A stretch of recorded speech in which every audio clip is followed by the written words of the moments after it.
یہ قرآن ایسی کتاب ہے اس کا ذمہ رب ذوالجلال نے خود اٹھایا ہے. فرمایا اِنَّا نَحْنُ نَزَّلْنَا الذِّكْرَ وَإِنَّا لَهُ لَحَافِظُونَ. کہہ دو سبحان اللہ. رب ذوالجلال فرماتے ہیں اس کتاب کو میں نے اتارا، محافظ بھی میرا خود ہوں، میں خود حفاظت کروں گا. اللہ کے محبوب اداس بیٹھے ہیں، پریشان بیٹھے ہیں. جبرائیل امین آئے اور میں محبوبہ کیوں پریشان ہو، کیوں اداس ہو، کیوں پریشان ہو؟ اللہ کے محبوب نے فرمایا جبرائیل میں اس وجہ سے پریشان ہوں، مجھ سے پہلے تورات آئی، انجیل آئی، زبور آئی، صحف موسیٰ، صحف عیسیٰ، اس آسمانی صحائف آئے، ان کے اندر تغیر و تبدل ہوا. آج مجھے ڈر لگتا ہے میرے جانے کے بعد قرآن کے اندر بھی تغیر و تبدل نہ ہو جائے. جبرائیل امین نے عرض کیا یا رسول اللہ پریشانی کی ضرورت نہیں ہے، میں رب کا پیغام لے کے آیا ہوں. رب نے مجھے یہ پیغام دے کے بھیجا ہے، جا کے میرے محبوب کو تسلی دو کہ یہ کتاب میں نے اتاری ہے، حفاظت بھی میرا خود ادا کروں گا،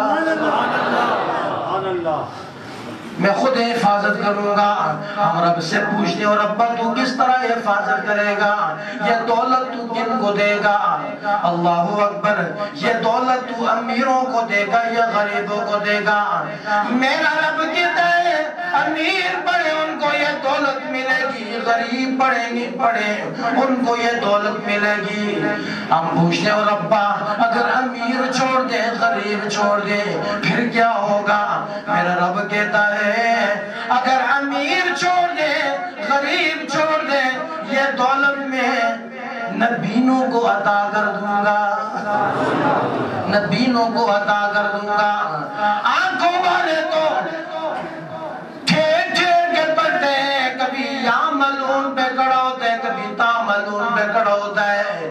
میں یہ دولت نبیوں کو ایسی دولت عطا کروں گا جو الف لام میم سے لے کر فناس تک کسی لقمے کے محتاج نہیں ہوں گے.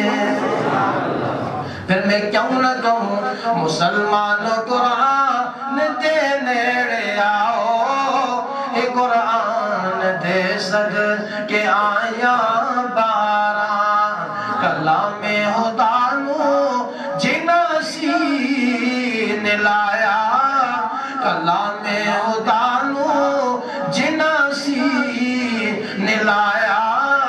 نبی نال رب نے لوائیاں مزا